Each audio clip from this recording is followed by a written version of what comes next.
যে বান্দা এই স্বীকৃতি দিল ওই বান্দা কত বড় নির্ভেজাল মুনাফিক। যখনই দেখলো কোরআন এমন কথা বলছে যেটা তার দলের বিরুদ্ধে, ওই দলের সক্রিয় কর্মী কোরআনের এই কথাগুলো সহ্য করতে পারলো না। আছে না? কি হলো? ওয়ালিদ ইবনে মুগীরার চেয়ে তো আমি আপনি খারাপ হয়ে গেলাম, জঘন্য হয়ে গেলাম, মেনে নিতে পারলাম না। তো আমাদের চেহারার মধ্যে উত্তেজিত ভাব, বিধ্বংসী মনোভাব, কিভাবে কাকে কুপকার করা যায়, কিভাবে তাকে হাতগ্রস্ত করা যায়, তাফসীরুল কোরআনের মধ্যে কিভাবে কথাগুলো বাধা দেওয়া যায়, একটা রেস্ট্রিকশন তৈরি করা যায়, এটা কেন হবে? কোরআন তো বলছে কথাগুলো, আপনি কেন বলছেন? তো ভাইরা আমার, ওয়ালিদ ইবনে মুগীরার চেহারার পরিবর্তন আসলো, নির্ভেজাল কাফের, ডাবল স্ট্যান্ডার্ড কাফের, পিতৃ পরিচয়হীন সন্তান। এরপর তার চেহারায় পরিবর্তন আসলো।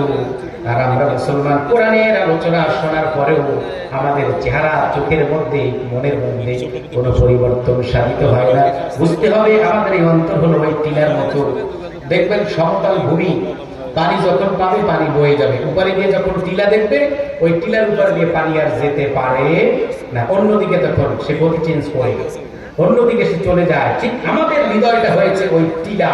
কোরআনের কথা যতই বলি, দল যা খাইয়েছে, সিলসিলা যা বুঝিয়েছে, যে বিষাক্ত জঘন্য চেতনা যা লালন করছি, ওর বাহিরে আমরা যেতে চাই না, কারণ আমাদের অন্তরটা ওই টিলার মতো হয়েছে।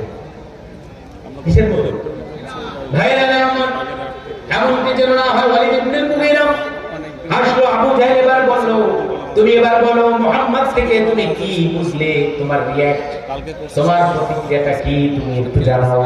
ওয়ালিদ ইবনে মুগীরা তখন আল্লাহর নামে কসম খেয়ে বলল, আবু জাহেল মুহাম্মদ যা বলে তা সত্য বলে। আবু জাহেল ভেবেছিল যে আমি ওয়ালিদ ইবনে মুগীরাকে সামনে রেখে আমি জনগণকে বুঝাবো যে মুহাম্মদ আসলে ফেক, মুহাম্মদ আসলে 2 নম্বর, মুহাম্মদ আসলে স্বরচিত কিছু কথাবার্তা বলে অথবা কোন লোকের দ্বারা প্রভাবিত হয়ে সেগুলো চালিয়ে দিচ্ছে, এরকম কিছু একটা বলে, এরকম কিছু বলবো। কিন্তু ওয়ালিদ ইবনে মুগীরা যখন উল্টা নিজেই কুপকাত হয়ে গেল মুহাম্মদ সাল্লাল্লাহু আলাইহি সাল্লামের কাছে, তখন আবু জাহেল বলল, শুনো, তুমি তো আমাদের রাষ্ট্রীয় কবি, নোবেল বিজয়ী কবি, তোমারে পুরস্কৃত করেছি, অ্যাওয়ার্ড দিয়েছি, তুমি যদি এই রকমের মন্তব্য মুহাম্মদ সম্পর্কে করো তো আমাদের কিন্তু নাকে খত দেওয়া ছাড়া আর কোনো উপায় থাকবে না। তো কি করতে হবে? তারা এক একটা চিন্তা ভাবনা করে বের করলো, তাকে গণক বলো, এই ঘটনা আমরা জানি, তাকে পাগল বলো, এই বলো, সেই বলো।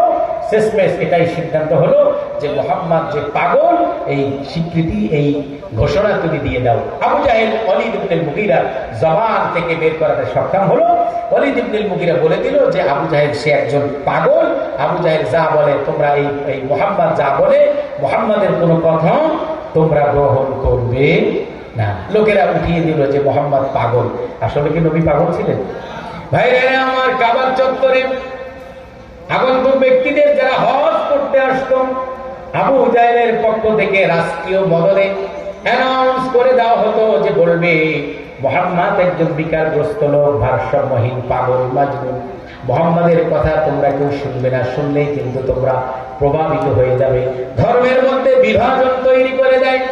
এটাই হলো মুহাম্মাদের কাজ, অতএব তোমরা তার কোনো কথা শুনবে না।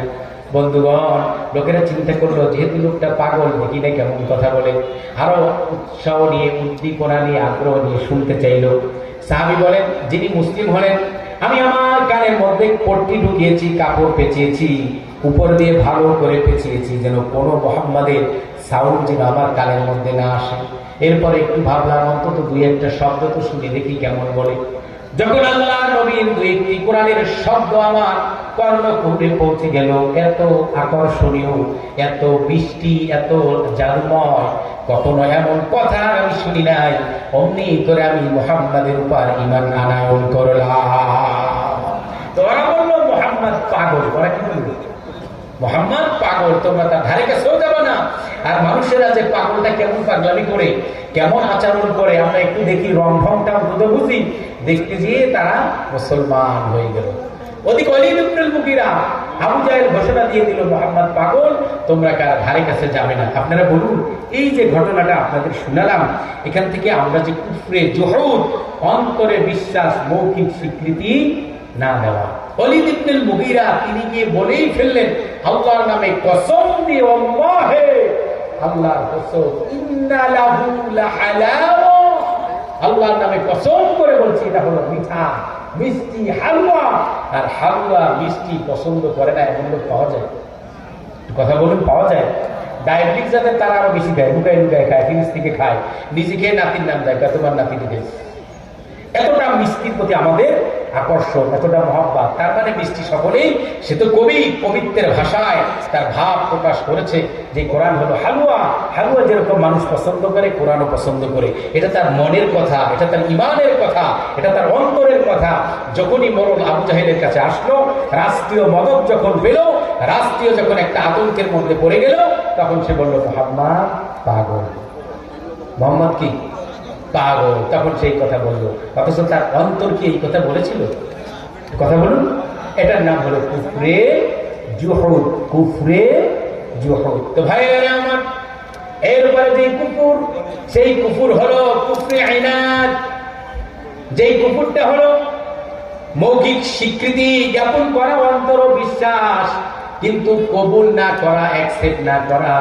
রাসূলুল্লাহর চাচা জাফরের বাবা আবু তালেব, তিনি ঈমান আনয়ন করতে পারেননি, রাসূলকে সাহায্য করেছিলেন। আলীকে বলেছিলেন, আলী তুমি ইসলাম গ্রহণ করো, তোমার ভাই মুহাম্মদকে তুমি সাপোর্ট দাও, মুহাম্মাদের উপর তুমি ঈমান আনয়ন করো। এরপর ঈমান আনয়ন করতে পারলো না। বন্ধুগণ, কাফেরেরা, মুরুলেরা, তারা সকলেই একত্রিত হলো। সম্মানিত হাজির, এই ব্যাপারে আর বড় সুযোগ নেই। আমাকে 10:15 পর্যন্ত সময় দিয়েছে, 10:15 বেজে গেছে। আল্লাহ রাব্বুল আলামিন আমাদের সকলকে শিরক, কুফর, বেদাত মুক্ত জীবন গঠন করার তৌফিক দান করুন।